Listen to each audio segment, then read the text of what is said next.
Alhamdulillah Gimana Bu. Pak? Gimana kau itu? Alhamdulillah ini semuanya banyak yang pending untuk programnya, Sama tapi Bu. banyak Lockdown juga juga Bu. yang online.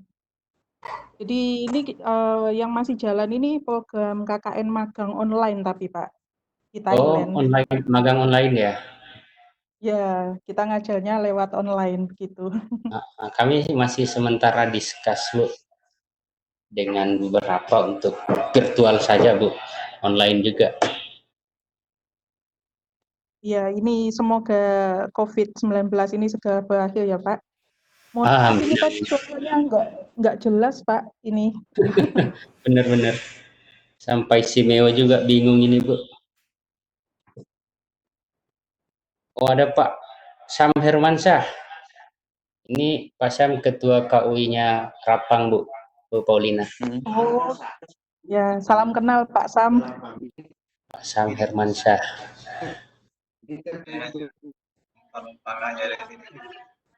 Forumnya Quick.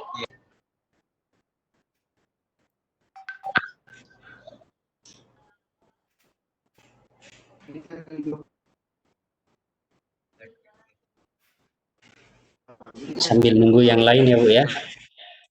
Iya Pak, silakan. Kita santai aja. Sudah berapa orang Bu yang Iya Pak. sudah apply? Yang sudah apply berapa orang Bu? Yang untuk apply PhD program ini sekitar 16 Pak. 16, 16. 18 gitu. Iya.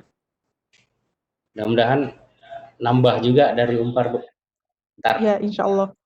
Yang gabung sama kita itu ada UMM Pak. Ada UMM, Malang. kemudian ada UMM Muhammadiyah Malang. Ya. Oh iya. Pak Kemudian bisa rame-rame tuh. ada dari veteran Jawa Tengah. Iya. Kemudian ada dari Bandung itu universitas apa ya? Saya lupa. Ada beberapa. Jadi ada Universitas Komarudin juga. Kemudian Iya. UMSIDA kayaknya juga mau gabung juga. Cuma masih tanya-tanya begitu. Syukur Bu kalau bisa rame-rame Bu. Iya, soalnya dari UPSI-nya itu juga mintanya kalau misalnya apply sendirian itu nanti ada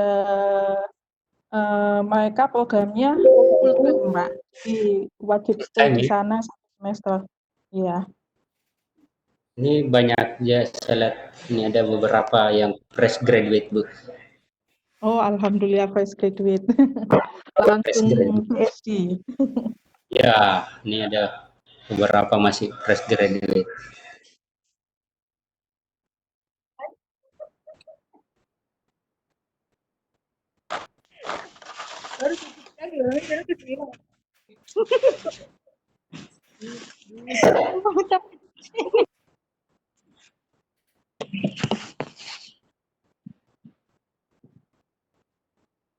Pak Syam, bagaimana kabar Pak Syam?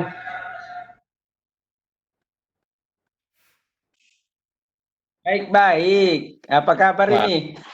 mantap. Mantap. Nih kalau UM, kalau ada dari UM Rapang juga Bu ya Paulina ya. Eh, Kenapa, Pak? Dari UM Rapang juga kalau bisa juga gabung ya Bu Oh, ya. iya Tambah rame. silakan, Pak. Pak siapa, Pak? Pak Syam Hermansyah. Oh, Ini ketua Sam. KUI-nya UM Rapang.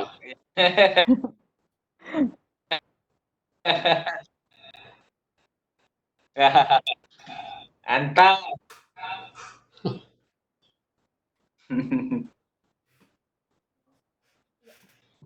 Ini sebenarnya ada teman-teman UM nggak sih yang mau gabung, Pak?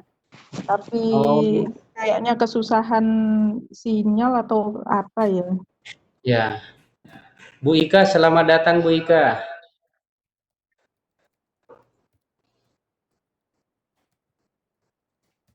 Memang sepertinya memang lebih familiar Zoom ya Bu ya.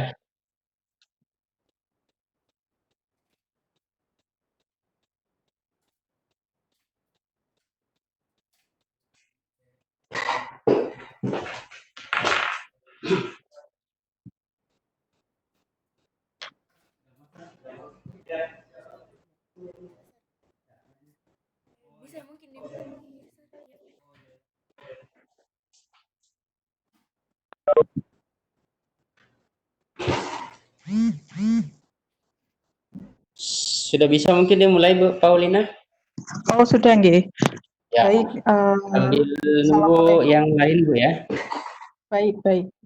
Kita mulai saja ya, Pak. Assalamualaikum Ya. warahmatullahi wabarakatuh. Assalamualaikum warahmatullahi wabarakatuh.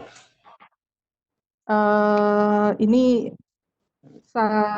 apa namanya? Saya kok jadi grogi awal-awal ini. Jadi perkenalkan, nama saya Paulina, saya dari Unmuh Gresik, Universitas Muhammadiyah Gresik. Kebetulan saya ada di Biro Kerjasama, juga membawai KUI. Jadi ini karena kemarin Pak Sawal meminta saya untuk sosialisasi bagaimana kuliah PhD di UPSI, insya Allah ini nanti akan saya share sedikit informasi yang detail bagaimana kuliah PhD di UPSI khususnya by research gitu. Jadi saya buka slide-nya dulu nih Pak. Iya. Monggo Bu.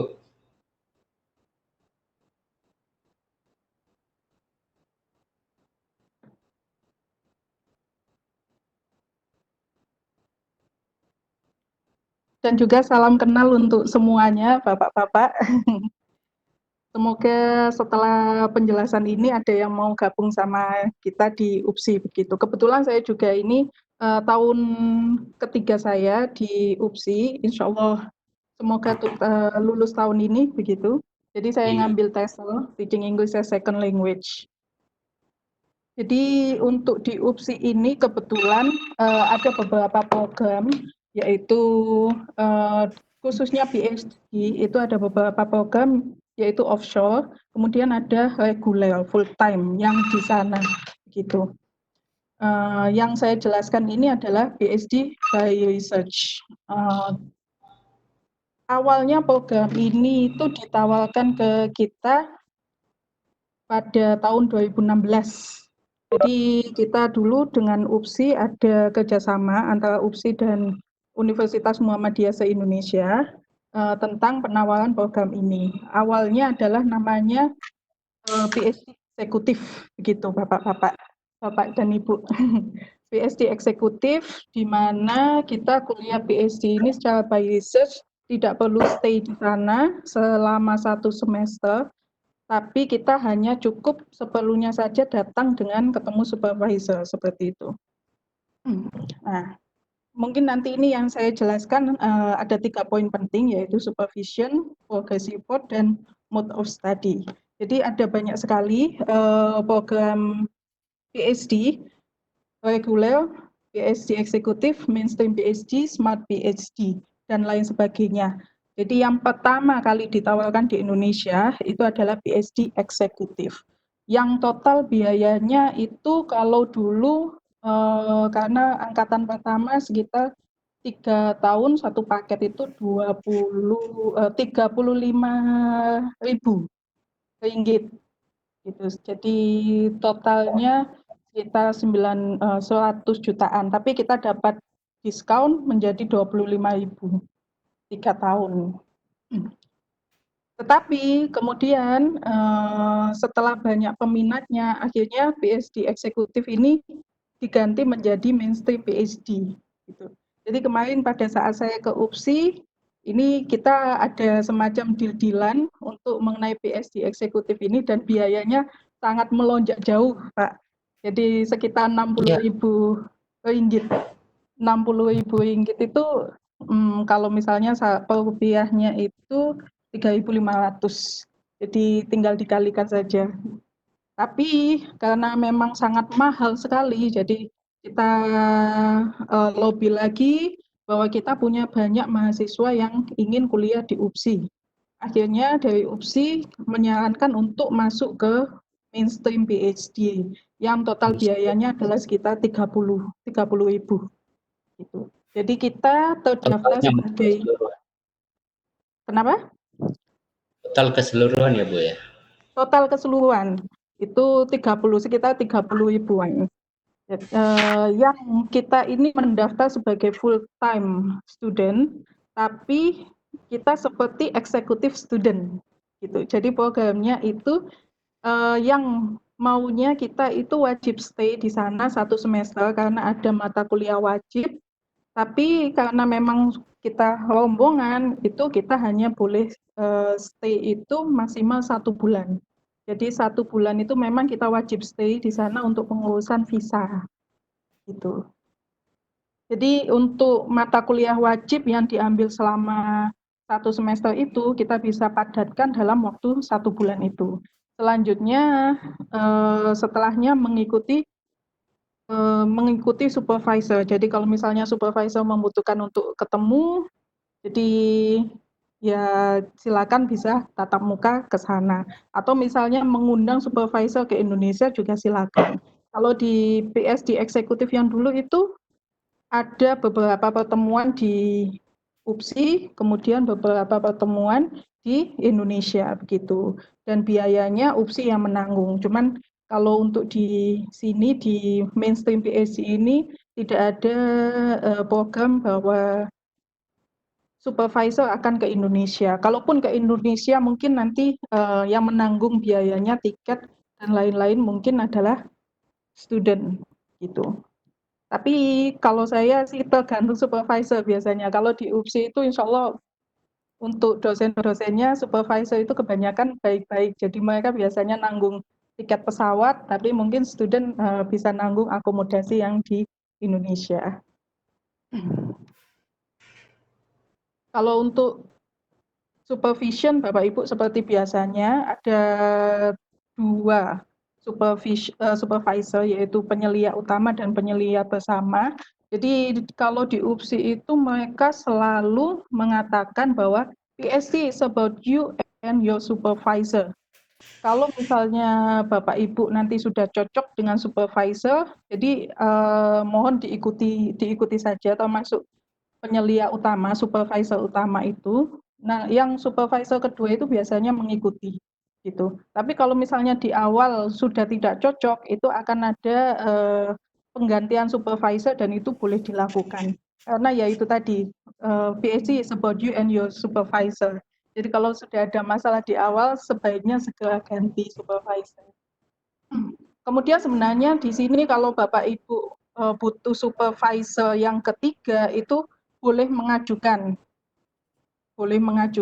ke UPSI. Nanti biasanya biayanya tergantung UPSI. Kalau misalnya mereka ada biaya itu akan ditanggung UPSI, tapi kalau misalnya tidak ada, maka student yang akan menanggung biayanya. Gitu. Kemudian selanjutnya setiap semester kita akan diwajibkan untuk mengisi online LKPS. Jadi ini progress report Bapak Ibu. Setiap deadline akan diberitahukan ke email kita begitu. Yang nantinya kita pada saat mengisi kita juga harus komunikasi dengan supervisor. Karena ini tagihannya selalu diminta setiap semester. Jadi setiap semester itu wajib ada progress. Nah, ini yang paling penting adalah mode of study dari PSD itu. Kalau di PSD eksekutif itu maksimum 20 meetings, 20 meetings. Kalau dulu 10 meeting di UPSI, 10 meeting bisa di Indonesia. Tapi ini 20 meetings ini bisa dibuat fleksibel Bapak Ibu. Tidak harus tiap 20 kali ke Malaysia, tidak. Tapi kalau misalnya sekali ke Malaysia itu bisa menghasilkan 2-3 meeting, ya itu bisa terjadi. Nah, satu meetingnya itu 8 jam. 8 jam ini tidak harus 1 hari 1 meeting. Biasanya kalau saya 8 jam ini saya buat misalnya 2 hari atau 3 hari seperti itu. Karena supervision selama 8 jam 1 hari itu sangat membosankan Bapak Ibu. Jadi nanti tergantung supervisor. Kalau saya sih di UPSI itu pagi saya ketemu supervisor, nanti kemudian revisi, kemudian siangnya saya diminta ketemu lagi untuk menyerahkan revisi itu. Gitu. Karena memang saya nggak punya waktu banyak, kita ini nggak punya waktu banyak untuk pergi ke sana. Jadi pada saat kita ke sana itu biasanya 1 mingguan atau 2 mingguan tergantung kebutuhan. Dan di PSD eksekutif ini tidak ada kelas wajib. Nah, kalau misalnya Bapak Ibu nanti di mainstream program itu sebenarnya ada 2 kelas wajib. Nah, itu yang seperti saya jelaskan tadi, itu bisa diikuti di hanya 1 bulan, bisa dipadatkan 1 bulan. Tapi asal memang secara rombongan daftarnya Bapak Ibu. Jadi untuk sementara ini sudah ada 16 mahasiswa, 16 mahasiswa PhD yang akan apply ke UPSI gitu. Jadi kalau misalnya ada tambahan lagi, misalnya kita sampai 20, nanti akan saya coba lobby lagi ke UPSI untuk minta potongan harga untuk teman-teman seperti itu. Jadi di sini sebenarnya saya hanya menjembatani Bapak Ibu, kalau untuk calo tidak karena daftarnya langsung ke UPSI, tidak ke saya. Jadi saya hanya menyampaikan ke teman-teman dan membawa beberapa teman yang akan daftar ke UPSI. Kemudian ada beberapa kelas juga yang biasanya diikuti, itu pun harus atas persetujuan supervisor. Kalau misalnya biasanya kita kalau ke Malaysia 1 minggu atau 2 minggu atau 1 bulan bersama begitu ya, itu nanti pasti akan ada info, oh ada kursus tentang ini. Mereka menamainya adalah bengkel. Misalnya bengkel kualitatif, bengkel kuantitatif gitu. Nah, itu kalau misalnya Bapak Ibu mau mengikuti silakan, tapi itu pun atas persetujuan supervisor. Terakhir yang diinformasikan dari UPSI adalah kursus ini tidak berbayar Bapak Ibu, jadi free, gratis untuk Bapak Ibu pada yang mengambil mainstream program ini.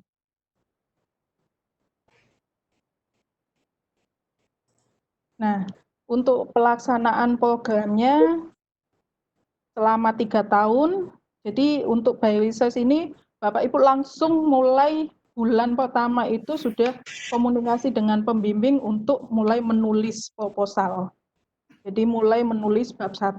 Jadi walaupun ada kelas itu tetap bab 1 langsung menulis Bapak Ibu. Nah, ini sebenarnya pada bulan 1 sampai 4 itu pendahuluan. Ini kalau misalnya Bapak Ibu mengikuti schedule-nya, insya Allah Bapak Ibu akan lulus tepat waktu, seperti itu. Nah, memang banyak kendala teman-teman ini yang tidak lulus tepat waktu, karena memang kita ini kebanyakan dosen, jadi kita juga sambil bekerja Bapak Ibu. Tapi supervisor sangat paham sekali dengan kita, jadi sebelum ketemu dengan supervisor, itu supervisor akan membaca dulu tentang application kita, kemudian pada saat kita ketemu kita akan ditanya apakah kita bekerja, bagaimana kondisi kita. Jadi nanti kebanyakan kalau di UPSI supervisor yang lebih menyesuaikan kita, seperti itu. Jadi setelah bab 3 ini nanti akan ada bentang proposal defense begitu. Jadi setelah proposal defense ini sama sebenarnya sistemnya seperti di Indonesia Bapak Ibu. Nah, enaknya di Malaysia ini, di UPSI ini, itu sampai akhir itu tesnya hanya 3 kali. Ujiannya hanya 3 kali. Jadi ujian pertama adalah proposal defense, yang kedua adalah pre-viva yang kita sebut seminar hasil, kemudian yang ketiga adalah viva. Nah, ini yang ujian akhir. Seperti itu Bapak Ibu. Kalau misalnya Bapak Ibu juga tidak sempat ke UPSI, itu nanti juga bisa dikomunikasikan, bisa via online juga. Gitu. Dan untuk kedepannya setelah 1 bulan stay di awal untuk pengurusan visa itu, kedepannya Bapak Ibu sudah tergantung supervisor untuk ke Malaysia. Jadi tidak mesti barengan lagi, tidak mesti bersama lagi. Bisa misalnya Bapak Ibu kalau misalnya janjian sama supervisor sendiri ya sudah sendiri aja, tidak apa-apa kayak gitu. Tapi kalau misalnya bisa bersama itu kalau menurut saya lebih baik. Kenapa? Karena kita juga akan menyewa dom juga. Kebetulan dom ini akan lebih murah kalau misalnya diisi satu kamar berdua begitu. Kalau kita sendirian di sana mungkin lebih mahal biaya yang kita keluarkan untuk kesehariannya. Nah, ini untuk kosnya Bapak Ibu. Jadi untuk non science dan teknikal lebih murah sekitar 29.000 gitu. Kalau melihat biayanya ini pada saat semester 2, 3, dan 4 mungkin lebih mahal ya Bapak Ibu. Tapi selama pengalaman kami pada saat kuliah di UPSI itu, kalau misalnya kita tidak punya uang segitu, jadi seadanya uang kita berapa itu kita bisa masukkan Bapak Ibu, kita bisa masukkan di sana, kita bayar di sana begitu. Jadi tidak harus menunggu uang itu terkumpul 6.900 ringgit, tapi kita misalnya punya 2.000 ya sudah kita masukkan dulu aja. Asal biasanya pembayaran itu wajib finish pada saat kita misalnya untuk extend visa. Jadi visa itu kalau dulu 2 tahun pertama, kemudian pada saat di extend lagi itu 1 tahun. Tapi ini yang terbaru adalah visa pelajar itu 1 tahun 1 tahun begitu Bapak Ibu. Jadi bisa dikalkulasikan kalau misalnya 1 tahun harus extend visa, berarti kita sudah wajib memenuhi SPP untuk 2 semester begitu.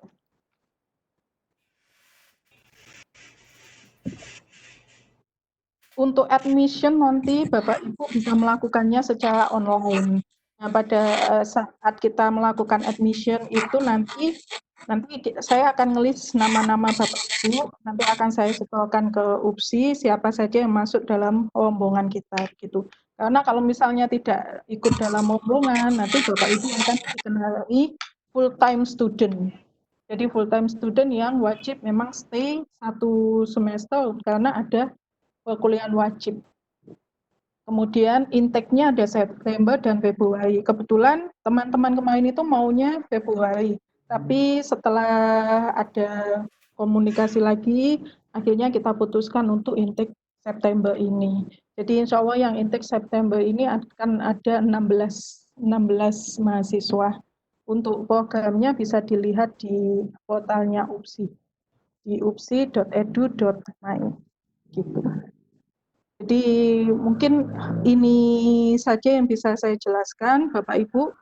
Mungkin kita untuk detailnya kita bisa diskusi lebih dalam mengenai ini. Jadi mungkin mengenai bagaimana di sananya, bagaimana biaya kesehariannya, silakan. Ya baik, makasih Bu Paulina. Sambil Iya Pak. nunggu teman-teman yang lain, kita harap ini banyak diskusi ya Bu ya, Baik. supaya teman-teman yang lain yang mau ikut ya tidak ada lagi beban di belakang. Jadi sebaiknya banyak bertanya.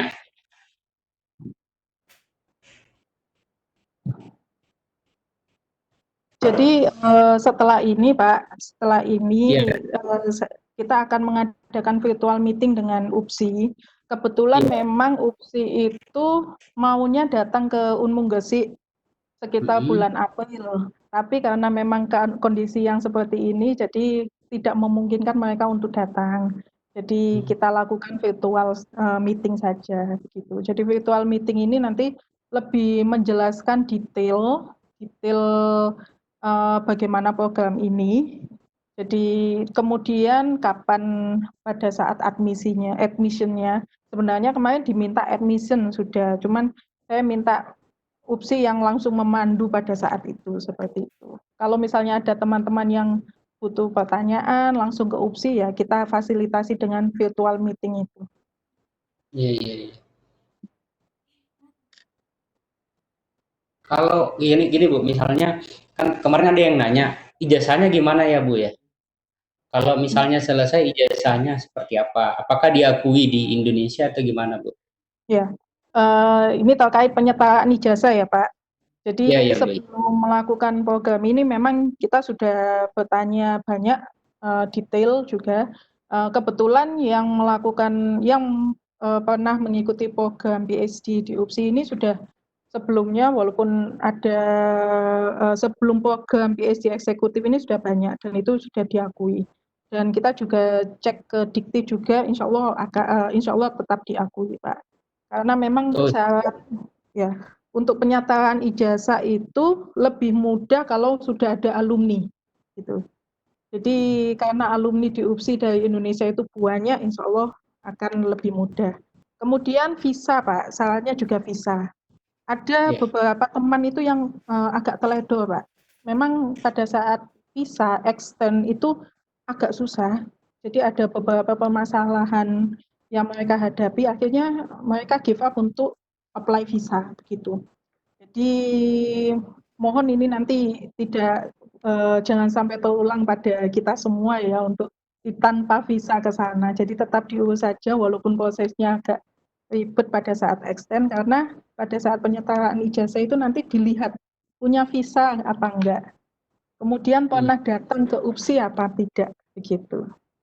Kemudian ada lagi bukti borang LKPS tadi, progress report itu bisa dijadikan bukti juga. Kemudian ada artikel yang telah dipublish. Nah, itu sudah jadi bukti yang sangat cukup untuk pengajuan penyetaraan ijazah.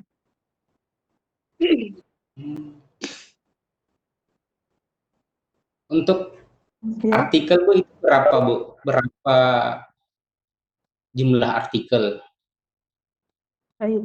Kalau untuk jumlah artikel dari UPSI itu sebelum kita lulus itu Iya. hanya satu sebenarnya, Pak, hanya satu yang diwajibkan, gitu.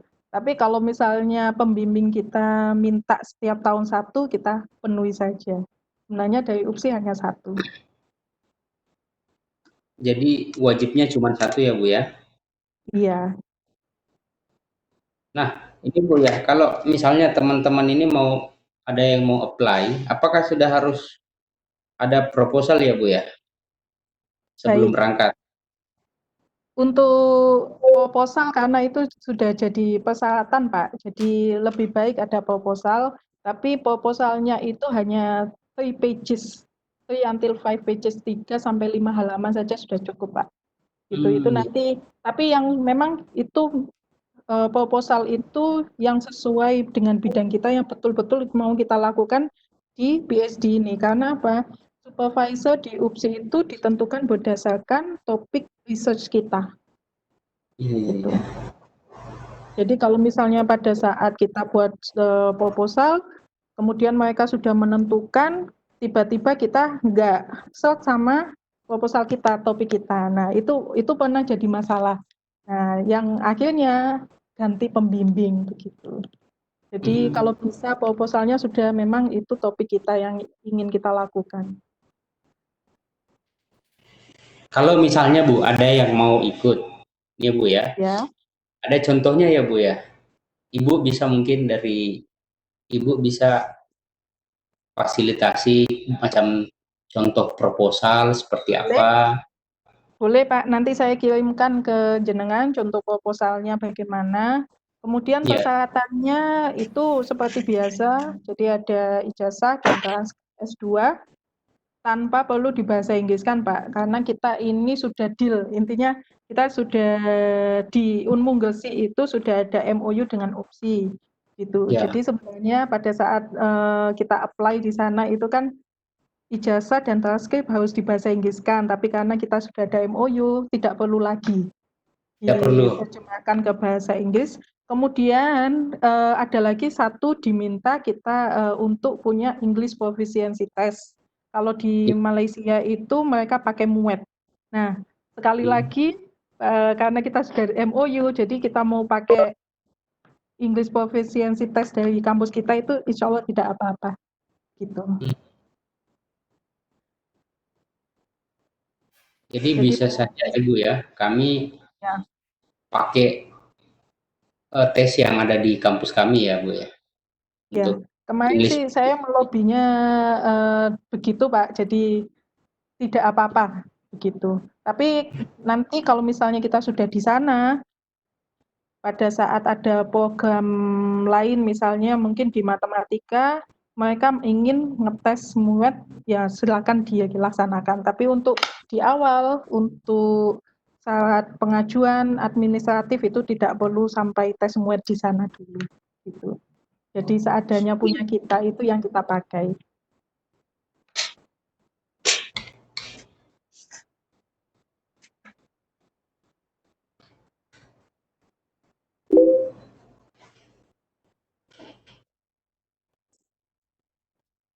Ya, mungkin Kalau pertanyaan lain. akuntansi ada ya Bu ya? Ada Pak. Ada Jadi ya? teman-teman ada dari beberapa program yang daftar itu ada yang TESOL, bahasa Inggris, pendidikan bahasa Inggris, ada akuntansi juga. Sementara ini ada 2 teman yang dari akuntansi, kemudian ada yang teman-teman PGSD itu mereka ambil ilmu biologi, kemudian ada lagi matematika, kemudian manajemen, bisnis manajemen gitu. Kalau tesnya Bu ada nggak? Tes Untuk tidak ada, Pak. Nggak ada ya? Tidak ada. Tidak ada. Tidak ada. Jadi yang penting apply Ya. itu sudah bisa bikin proposal ya Bu ya? Nggak perlu nunggu lulus atau tidak? Iya. Jadi untuk syarat apply itu tadi Pak, ada ijazah dan transkrip, kemudian ada proposal, kemudian Iya. ada tes TOEFL atau tes IELTS begitu. Tapi dari kampus kita bisa saja ya Bu ya? Bisa Pak. Kemarin karena sudah kita dealkan, insya Allah bisa. Cuman nanti pada saat memang jadi apply ke UPSI, jadi nanti kita setorkan nama-nama siapa saja yang ikut dalam satu rombongan ini, begitu. Jadi kalau misalnya nanti tidak ada nama itu, nanti UPSI akan menganggap oh yang ini akan ikut program sendiri, begitu, full time student. Nah, tapi yang nantinya ini mainstream ini sebenarnya Bapak Ibu daftar sebagai full time student, tapi dengan mode of study yang sudah didilkan sebelumnya. Iya Bu ya. Iya. Jadi pada saat apply itu sudah harus upload proposal juga ya Bu ya? Iya Pak, sudah. Tapi itu tadi cuma 3 lembar saja ya Bu ya? 3 pages. Ya, 3-5 gitu. 3-5.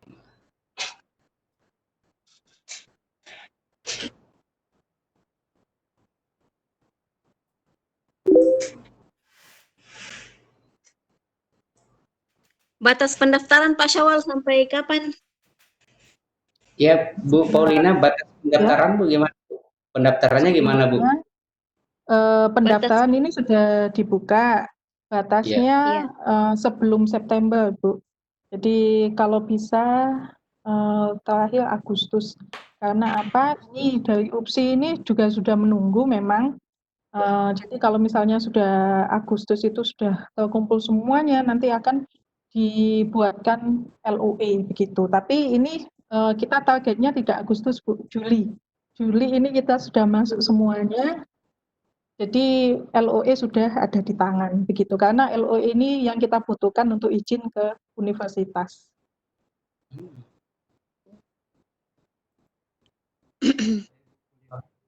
Terus gini Bu, misalnya teman-teman ada yang apply beasiswa lewat Dikti atau gimana Bu? Apa bisa diterima di sana?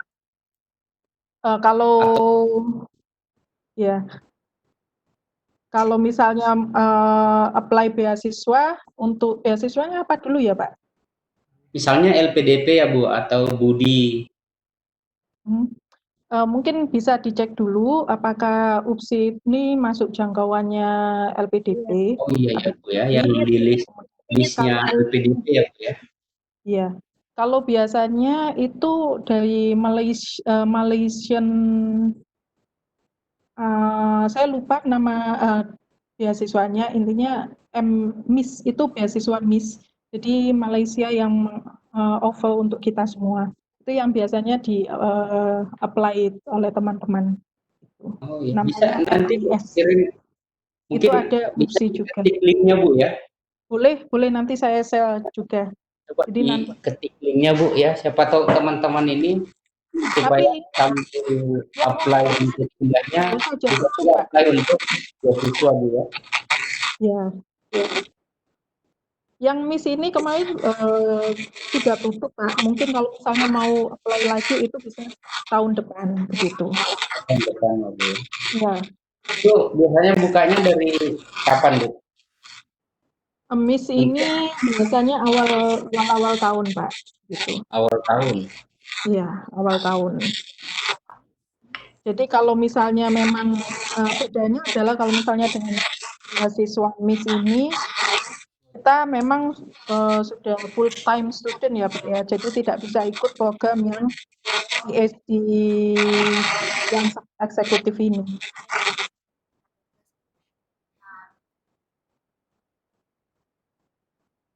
Halo? Ya, halo. Halo. Ya. Gimana Bu Ika? Masih ada pertanyaan Bu Ika? Mohon izin Bu Paulina, PowerPoint-nya mungkin bisa sekalian ke Ya, awal baik. untuk dipelajari tiap-tiap slide.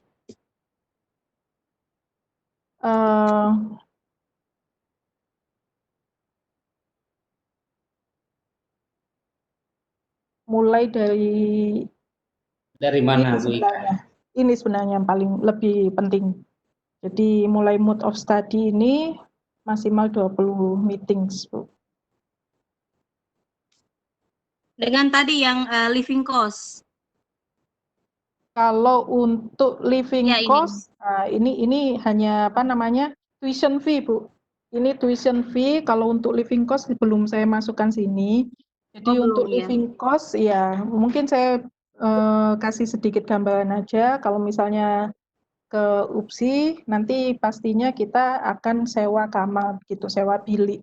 Jadi pada saat sewa bilik itu, jadi di sana itu macamnya adalah satu rumah, satu flat itu isinya 3 bilik. Jadi 3 bilik ini masing-masing bilik bisa diisi oleh 2 sampai 3. Nah, kalau misalnya Bapak Ibu sewanya langsung ke office-nya itu biasanya lebih mahal. Nah, caranya kita mensiasati adalah kita kontak teman-teman PPI, Persatuan Pelajar Indonesia. Adakah yang menyewakan bilik? Nah, nanti Bapak Ibu bisa kontak sama teman-teman, nanti pasti akan dibantu. Jadi satu bilik itu untuk per harinya itu kalau dari office itu Rp60 Bapak Ibu. Tapi kalau misalnya kita sewa ke teman-teman PPI itu cuma 30 sampai Rp35. Itu satu bilik per night. Jadi kalau misalnya kita ada 2 atau 3 kita bisa bagi. Iya. Baik. Ya, itu kita bisa masak, kita ada kitchen semuanya di situ. Kita nggak usah bayar listrik lagi, kita nggak usah bayar air. Jadi kita hanya bayar sekitar itu ke teman-teman PPI. Gitu. Tapi masih ada potensi ini Bu ya, diskon lagi ya Bu ya, kalau misalnya yang daftar banyak ya Bu. Insya Allah ada potensi Pak, karena pada saat itu dari UPSI menjanjikan kalau misalnya memang lebih banyak yang mendaftar, mungkin nanti bisa dipertimbangkan untuk biayanya lebih rendah seperti itu. Dikurangi lagi ya Bu ya. Betul, betul. Tapi itu yang menarik Bu tadi ya Bu ya, bisa Ya. apa ya? Bayarnya dicicil bisa ya Bu ya? Kalau saya dulu saya cicil Pak, begitu. Jadi saya nggak punya uang sebanyak ini ya, saya cicil, saya masukkan berapa gitu, bulan ini berapa gitu, saya cicil. Karena kalau misalnya saya tabung, saya kumpulkan dulu, takutnya keambil untuk apa. Akhirnya setiap saya punya uang, saya cicil, saya masukkan ke UPSI gitu. Dan ini Bapak Ibu tips nanti untuk bayar SPP, saya sarankan tidak transfer dari Indonesia langsung ke UPSI.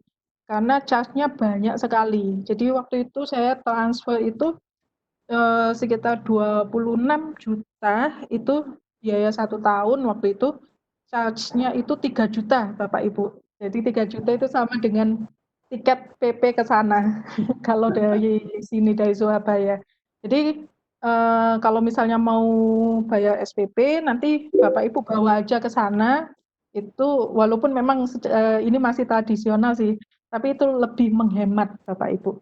Kalaupun memang tidak ada waktu untuk ke sana, Bapak Ibu bisa minta bantuan anak PPI, nanti yang betul-betul memang Bapak Ibu percaya, insya Allah mereka akan bantu, nanti bantu transfer ke mereka begitu.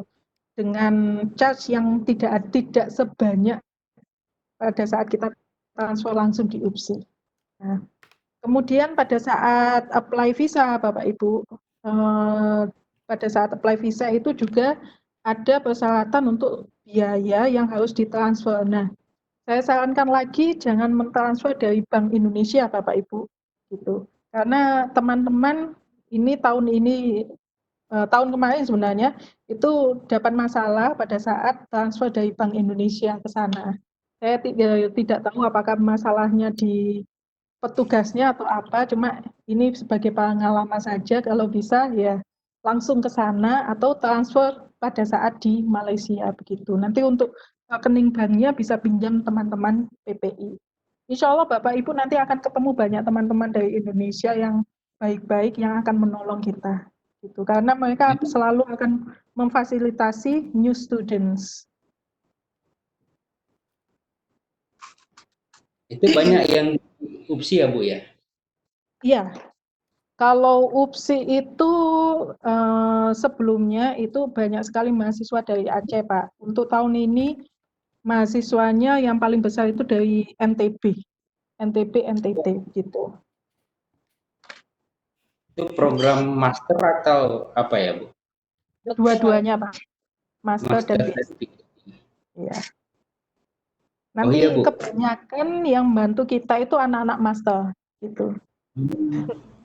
Ya Karena magister. PhD kebanyakan yaitu datang dan pergi. Gitu. UPSI ini kampus negeri ya Bu ya? Negeri Milik Pak. kerajaan. Ya, jadi KUPSI ini kampus negeri dan rankingnya sangat bagus Pak kalau di Malaysia. Oh iya Bu, kalau akuntansi ini murni atau pendidikan ya Bu? Sebenarnya UPSI ini kan pendidikan ya Pak ya, tapi Ya. teman-teman dari akuntansi murni itu ada banyak juga yang mengambil di UPSI begitu. Nanti Jadi kalau ada misalnya ada bukan pertanyaan detail tentang program apa, mungkin nanti bisa saya sambungkan ke teman-teman yang sudah ngambil program itu. Jadi sudah ada yang mengambil akuntansi, nanti bisa saya sambungkan ke beliau untuk bertanya lebih detail. ya itu karena di kampus kami kan ada beberapa jurusan ya Bu ya. Ya. Ada beberapa fakultas. Nah, harapannya ada dari masing-masing fakultas mungkin yang ikut ikut program ini Bu. Baik. Kalau di Unmu Gresik ini Pak, kita ada PhD itu sementara ini tahun ini ada di 3 kampus di Malaysia yang sudah kita dealkan. Jadi ada di University Malaysia Kelantan, kemudian di UPSI, kemudian ada di UTEM, University Teknologi Malaka. Bukan teknologi Malaysia. Bukan, di Malaka, di UTEM. Jadi teman-teman yang teknik itu semuanya masuk ke UTEM. Kemudian yang di UMK itu ada teman-teman dari ekonomi, tapi memang untuk di UMK Kelantan jauh sekali Pak, jauh sekali. Ya. Gitu. Dan untuk rankingnya ini dibandingkan di UPSI juga agak jauh begitu. Akhirnya teman-teman banyak yang memilih ke UPSI. Mungkin masih ada dari teman-teman yang lain, Bapak Ibu yang mau bertanya. Silahkan. Iya, jadi Bu Paulina saya Ya. iya ketika proposal sudah siap, yang tadi sekitar 3 sampai 5 pages, kita sudah bisa langsung submission di websitenya UPSI. Terus informasinya untuk bahwa kita ini adalah rombongan dari UM Gresik itu disampaikan ke Pak Syawal ya? Ya, nanti disampaikan ke Pak Sawal menginformasikan ke saya, nanti bisa kita gabung jadi satu, saya sampaikan ke UPSI gitu. Baik, terima kasih.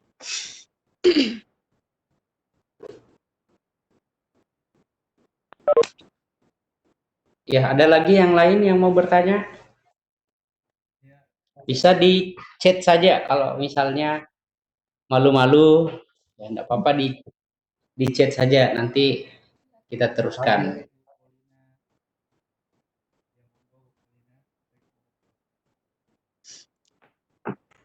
Mungkin untuk ke sananya juga mungkin nanti kalau misalnya Bapak Ibu bingung, nanti bisa saya jelaskan rutenya bagaimana ke UPSI begitu. Jadi tapi nanti pada saat teman-teman ke sana, insya Allah saya juga ikut. Mungkin nanti Pak Sawal juga boleh ikut ke sana supaya tahu di UPSI itu di mana gitu. Jadi perjalanan kalau misalnya dari KLIA itu Bapak Ibu naik bus ke Pudu, kemudian dari Pudu ke Tanjung Malim. Jadi 2 kali naik bus Bapak Ibu.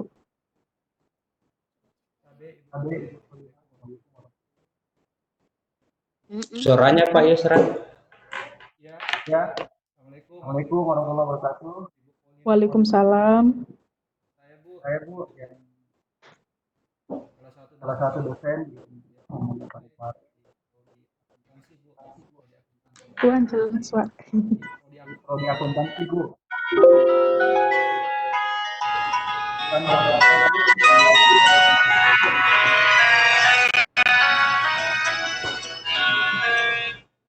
Dan Yusran Bahtiar Bu. Prodi Halo. akuntansi. Ya Bu. Ya Bu. Jelas Bu ya. Tuhan jelas, Pak. Oh, maaf Bu. Saya chat aja kalau gitu Bu ya. Oh ya, ya mohon maaf Pak. Mungkin chat aja. Di chat saja Pak, di chat. Nanti diteruskan. Ya. Jadi saya tambahi tadi untuk perjalanan ke UPSI itu kita pada saat sampai di KLIA kita bisa naik bus tujuan ke Pudu itu selama 1 jam, kemudian Pudu ke Tanjung Malim itu 1 jam juga. Jadi 2 jam perjalanan dan itu nanti ada jadwal bus itu sampai malam sampai jam 8:30. 9 malam. 9 malam. Yang paling pagi itu jam 5. Iya, bagusnya mungkin Bu Paulina pada saat pertama kali ke sana rombongan saja dengan yang dari Gresik.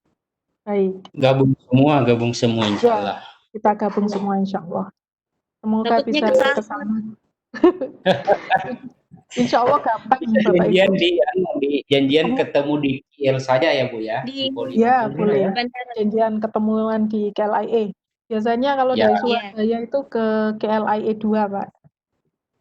Kalau dari Makassar Bu Paulina, ya. Penerbangan via AirAsia itu biasanya jam 5 sore. Berarti sampainya malam. Malam ya Pak. Iya. Itu yang kalau lewat AirAsia langsung Makassar ke KLIA. Oh. Kalau ke Jakarta sih banyak. Kalau misalnya awal kita datang secara rombongan, insya Allah nanti kita bisa minta UPSI untuk jemput Pak. Gitu. Oh, jemput. Ya, jadi memang awal-awal itu kalau rombongan akan dijemput oleh UPSI. Iya. Tinggal ini ya Bu ya, penerbangannya diatur supaya dekat-dekat itu. Betul. Karena kalau misalnya sampai malam Pak, itu nanti ke sananya misalnya langsung ke Tanjung Malim, itu takutnya busnya sudah tidak ada. Yang ada memang ada KTM, tapi kalau saat ini KTM ini transitnya agak jauh begitu. Jadi dulu pada saat awal-awal saya pakai KTM, tapi karena sekarang KTM ada yang transit, jadi saya pakainya bus. Gitu. Karena Karena pada saat kalau transit, ya, via Makassar Bu yang adanya itu di sore kalau via Makassar langsung dari Makassar ke Kaelia. ya. Jadi pasti dapat sore. Kalau lewat Jakarta sih banyak, cuman kan harus transit. Boleh. Boleh buka? Mana Pak Yusran? Ya, ya, ya. Bagaimana pertanyaannya tadi sudah diketik dikirim ya? Iya, sementara ini Pak Salah. Jadi untuk Ya. PhD ini kalau di luar negeri memang semuanya by research Pak sistemnya gitu. Tapi ada yang full time student, ada yang part time student. Jadi kalau kita di UPSI ini kita bisa jadi part time student walaupun daftarnya sebagai full time student. Gitu. Karena kan memang kebanyakan yang PhD ini dosen-dosen yang mereka masih sambil bekerja begitu. Jadi bisanya hanya datang dan pergi. Nah, ini pertanyaannya sudah masuk.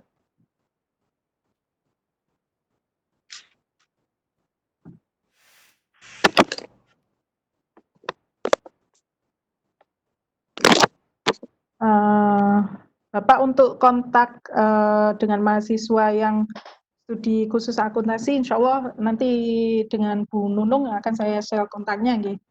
Mungkin nanti saya share ke Pak Sawal dulu, jadi Ya, nanti biar Pak Sawal untuk share ke Pak Yuson. Gitu. Ya. Gitu. Kami tunggu ya Bu. Baik, baik. Di yang akuntansi ini saya adanya tiga teman Pak, jadi nanti sebenarnya boleh milih mau yang mana. Ya, ya. Itu akuntansi murni ya Bu atau pendidikan? Ya, ada yang akuntansi murni gitu. Nanti secara detail akan dijelaskan oleh Bu Nunung insya Allah nanti. Ya, ya. Ya.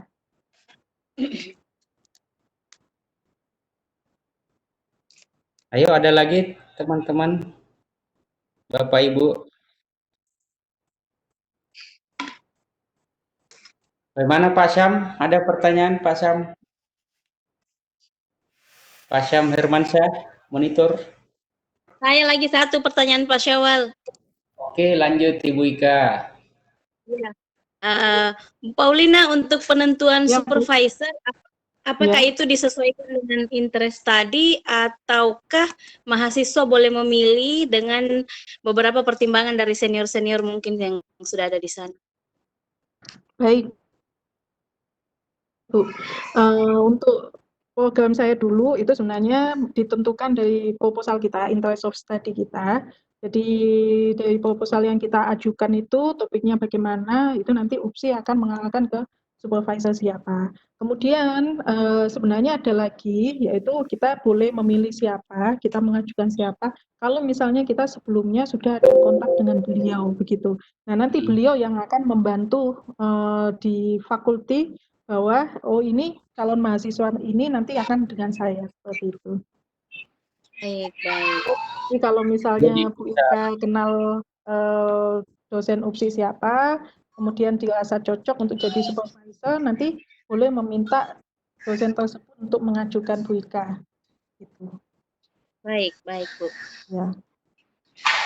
Jadi boleh ya Bu ya, misalnya kami cari yang interest kami misalnya based on artikelnya atau publikasinya mereka, Ya.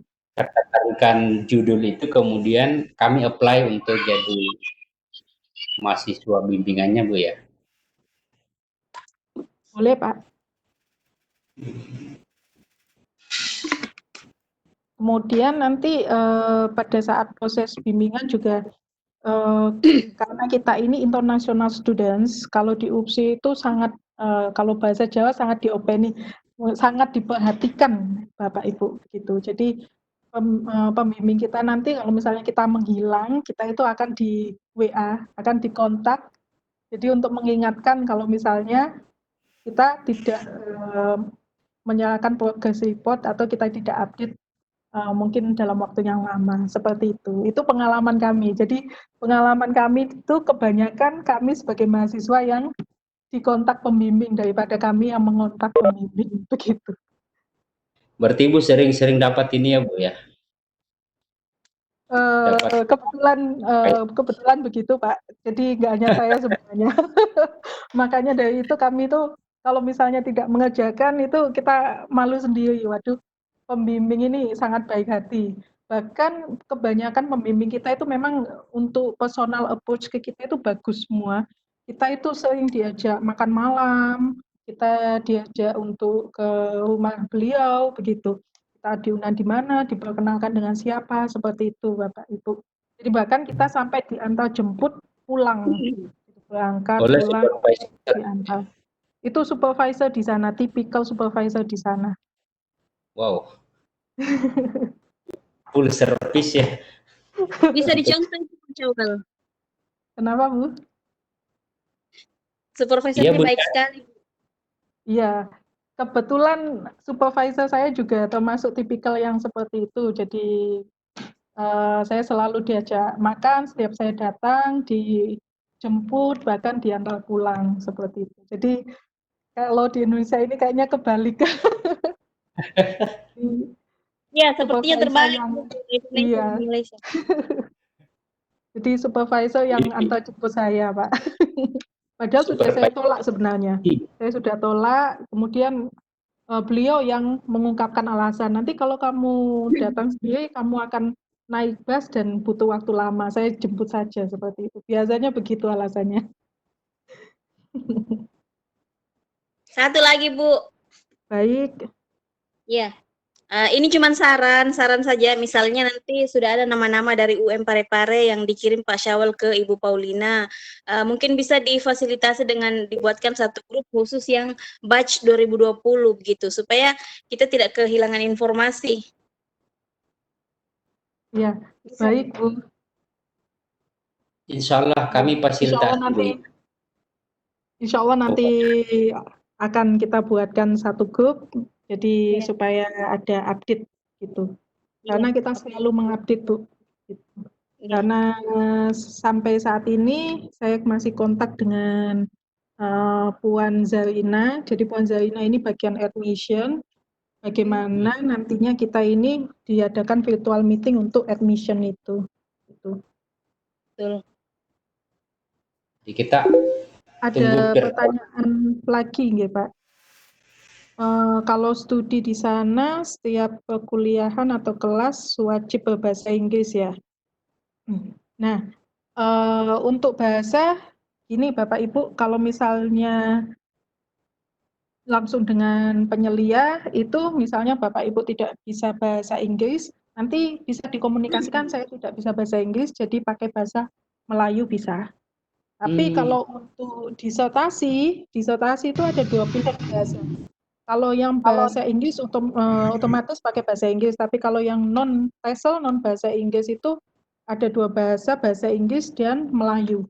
Jadi nanti Bapak Ibu pilih yang mana. Jadi kalau misalnya Melayu, karena kita Indonesia, bahasa Indonesia, jadi nanti wajib juga menerjemahkan ke bahasa Melayu begitu. Jadi ada penerjemah yang memang punya Bapak Ibu nanti terjemahnya nggak asal-asal seperti penerjemah tersumpah gitu Bapak Ibu. Jadi bisa diputuskan di awal mau pakai bahasa Inggris untuk disertasinya atau bahasa Melayu. Tapi kalau untuk komunikasi, kalau Bapak Ibu nggak bisa bahasa Inggris, bisa pakai bahasa Melayu. Nanti bisa dijelaskan ke pembimbing. Jadi yang non misalnya Bu, yang non English, ya, itu kita pakai bahasa Melayu ya Bu ya untuk disertasinya. Ya, ada 2 bahasa Pak. Kalau non bahasa Inggris, Melayu dan bahasa Inggris. Gitu. Bahasa Inggris. Itu option buat ini ya Bu ya, buat students ya. Ya. Jadi Tapi bisa ada gimana? ini Pak, ada teman saya yang di IT itu, yang programnya ICT, beliau ini wajib bahasa Inggris begitu, karena supervisornya menginginkan bahasa Inggris. Sebenarnya beliau awalnya ingin bahasa Melayu begitu, tapi supervisornya menghendaki bahasa Inggris. Ya ya Bu Tapi ya. ternyata beliau menerjemahkannya juga menerjemahkan ke teman-teman saja, tidak pakai penerjemah atau sumpah. Karena nanti supervisor yang akan bantu untuk ngecek gitu, sekitar Itu kan semacam proofreadnya. kendala ya Bu ya, misalnya harus pakai penerjemah tersumpah. Ya, Nah kalau itu ini kalau untuk informasinya begitu, Pak. Cuman ya, kalau untuk implementasinya sebenarnya tidak usah penerjemah atau sumpah. Jadi kita minta teman-teman Malaysia untuk menerjemahkan, nanti supervisor akan membantu untuk memproofread itu. Gitu. kalau dengar-dengar Bu, nggak ada ini ya Bu ya, tidak ada yang susah ya Bu ya. Eh, kalau Simple. kalau susah itu tergantung kita, Pak, begitu. Jadi karena Ya. memang seperti yang saya sampaikan di awal, PhD is about you and your supervisor. Jadi kalau misalnya supervisor tidak cocok, langsung saja minta ganti, Pak. Gitu, supaya jalannya ke depannya itu lancar. Karena ada terjadi seperti itu beberapa kali. Ada teman saya juga seperti itu, beliau bermasalah dengan supervisor setelah hampir satu tahun. Nah, akhirnya melakukan pengajuan pergantian supervisor dan itu UPSI sangat menyetujui. Jadi supaya supaya student ini tidak bermasalah selanjut ke depannya. Jadi lebih baik diganti. Kemudian untuk prosesnya itu memang tergantung kita. Kalau misalnya kita mengikuti schedule, ya kita akan lulus tepat waktu. Kemudian kalau misalnya kita kadang sambil bekerja, ya mungkin kendalanya di situ, Pak. Jadi ada mood, ada waktu juga gitu. Tapi seperti supervisor saya sendiri itu sudah ngomong di awal bahwa saya nggak boleh 3 tahun. Jadi Ah, mintanya 4 tahun. Kalau bisa 4 tahun atau 5 tahun seperti itu. mungkin untuk Ya. lebih matang ya Bu ya. Ya. Kalau program saya itu Pak, yang kemarin itu saya 4 tahun itu hanya pembayaran paket 3 tahun gitu. Oh ya. Ya. Jadi Kalau pada yang ini saat enggak. saya molor 1 tahun itu sudah saya nggak bayar lagi. Tapi kalau molor lagi itu akan saya bayar, tapi tidak sejumlah yang sangat besar yang seperti di awal. Ah, iya. Nah, misalnya Bu, selain Ya. tadi ya untuk beasiswa itu Bu, ada tidak yang sumber-sumber lain Bu, misalnya dari teman Uh, untuk beasiswa Bu? kalau ya, kalau untuk beasiswa mungkin biasanya ada teman yang memang beliau itu membantu supervisor untuk nulis research. Jadi supervisor ini dapat grant dari pemerintah untuk nulis research. Nah, mahasiswa ini bantu untuk nulis. Jadi beasiswanya dari situ, dari supervisor itu ada. Ada. Mungkin nanti bisa di search pada saat itu bisa ongoing, Pak. Pada saat masuk mungkin bisa ditanyakan. Gitu. Jadi ada juga beasiswa seperti itu ya Bu ya? Jadi Ada, bermitra dengan supervisor. ada. Jadi atau misalnya nanti supervisor tidak mengajukan, mahasiswa bimbingan ini boleh mengingatkan untuk supervisor untuk mengajukan grant dari pemerintah. Nah, nanti dibantu oleh mahasiswa tersebut. Gitu. Ya, Bapak Ibu masih ada Bu yang mau ditanyakan? Mumpung masih ada waktu sekitar 5 menit.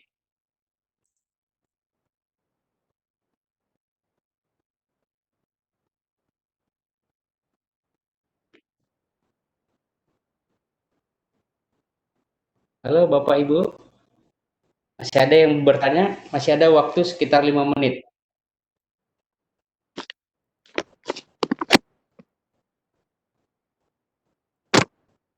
Bu Paulina, Iya, Pak. eh, Untuk sementara misalnya mungkin cukup. Nanti kalau misalnya ada yang mau ditanyakan, misalnya sampai di rumah baru ingat, nanti ke Pak Syawal dulu, nanti Pak Syawal yang teruskan ke Ibu Paulina. Baik. oh ya bisa. Ibu Paulina memang harus wajib ke sana ya Bu ya. Misalnya sudah ke sana satu kali, apakah Ya. berikutnya itu wajib ke sana lagi ya Bu ya? Kalau saya Pak, setidaknya Ya, satu tahun itu kita ke sana atau satu semester kita ke sana. Karena itu nanti efeknya ada di satu penyetaraan kali. ijazah. Ya, setidaknya satu semester satu kali Oh ya. boleh ke sana. Gitu. Karena pada saat penyetaraan ijazah itu nanti dari Dikti akan melihat paspor kita, jadi dicek apakah betul-betul kita ini kuliah gitu. Oh ini administrasi ya Bu ya untuk Iya, penyetaraan ijazah ya Bu ya. betul. Kemudian Oh, disesuaikan juga kebutuhan juga dengan supervisor, Pak. Jadi kalau Nah, saya biasanya fleksibel dengan supervisor, misalnya saya ada kepentingan, misalnya karena KUI ini kan sering ada kepentingan. Jadi saya ya, biasanya kalau misalnya ada kepentingan ke Malaysia atau ke Thailand, saya mampir ke Malaysia, saya kontak supervisor saya untuk ketemu, gitu. Jadi supervisor akan sangat memahami kita dan insya Allah akan mengosongkan jadwal. Biasanya begitu. Jadi menganggap kita ini international students itu lebih spesial, apalagi yang PhD program, karena mereka paham bahwa yang ngambil PhD itu kebanyakan adalah dosen. iya Bu Dan ya. kalau misalnya ada Bapak Ibu yang kuliah di sana itu juga bisa bermanfaat sekali dengan kampus Bapak Ibu. Jadi pada saat saya kuliah di UPSI itu saya undang supervisor saya, kemudian dosen-dosen lain itu juga untuk ke kampus untuk ngasih kuliah tamu atau kita untuk kolaborasi semacam research, kemudian research external collaboration. examiner begitu. Jadi untuk mengundang itu Bapak Ibu, UPSI itu punya biaya begitu. Jadi dosennya itu mereka bisa mengajukan ke Vice Chancellor of Academic untuk membiayai mereka ke sini. Nah, jadi kita nggak usah mengeluarkan biaya untuk tiket, untuk hotel, gitu. Kami saat ini jalan dengan USM Bu, University Science Science Malaysia. Malaysia. Ya, kami juga sudah datangkan salah satu dosennya ke sini. Cuma untuk UPSI memang ini baru pertama Bu, memang baru pertama.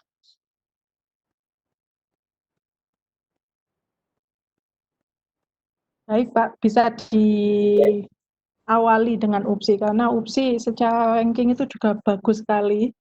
Jadi sebenarnya kalau apa ya, dulu itu ada stigma kalau universitas negeri di Malaysia itu banyak yang sombong, nggak mau kerjasama dengan kita, seperti itu. Kayak gitu. Tapi sebenarnya nggak begitu. Pada saat kita kuliah di sana, yaitu kesempatan kita untuk mengajak mereka kolaborasi itu sangat besar sekali. Iya Bu ya. Baik Bisa Bapak Ibu, juga. kalau Ya. misalnya tidak ada lagi pertanyaan atau mungkin saat ini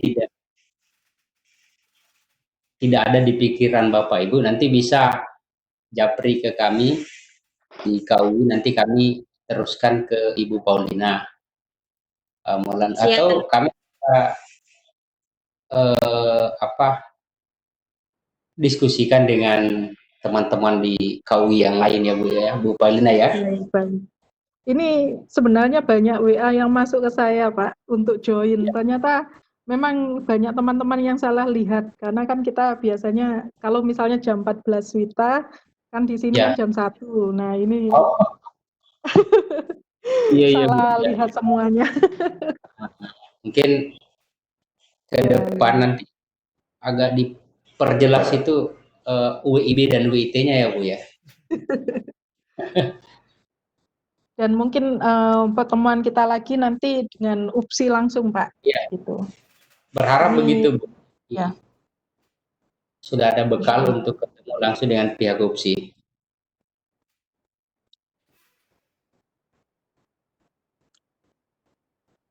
Baik, terima kasih Bu Paulina. Sama-sama Pak Sawal. Kita tunggu jadwalnya dengan UPSI langsung ya Bu ya. Insya Allah, insya Allah. Buat Bapak Ibu yang sudah ikut, terima kasih banyak. Nanti juga Sama-sama. PowerPoint-nya akan kami share juga, termasuk rekaman dari pertemuan ini akan kami share ke Bapak Ibu sebagai bahan pengingat untuk kita. Jadi kalau ada yang mau ditanyakan atau kurang jelas bisa dilihat kembali, kemudian ditanyakan melalui kami di KUI.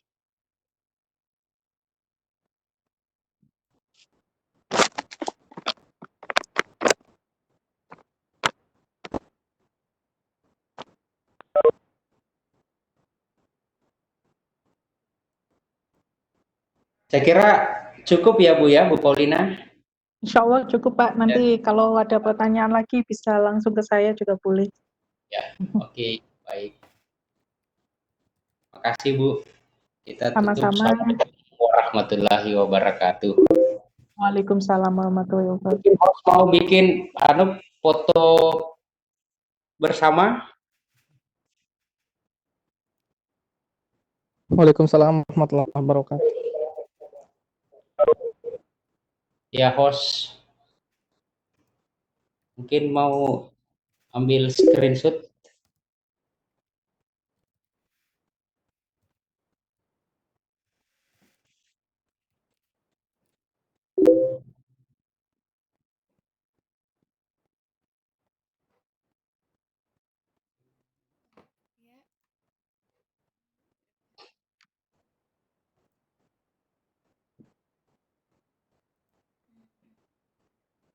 Jadi Bapak Ibu bisa tampilkan wajahnya semua untuk di screenshot.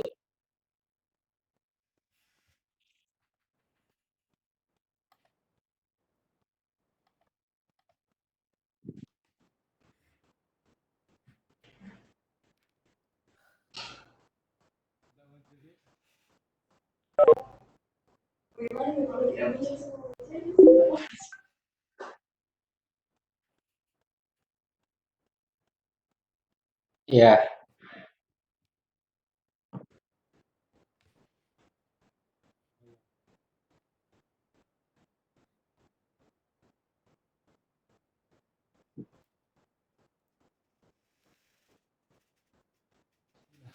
Bagaimana sudah host sudah di capture?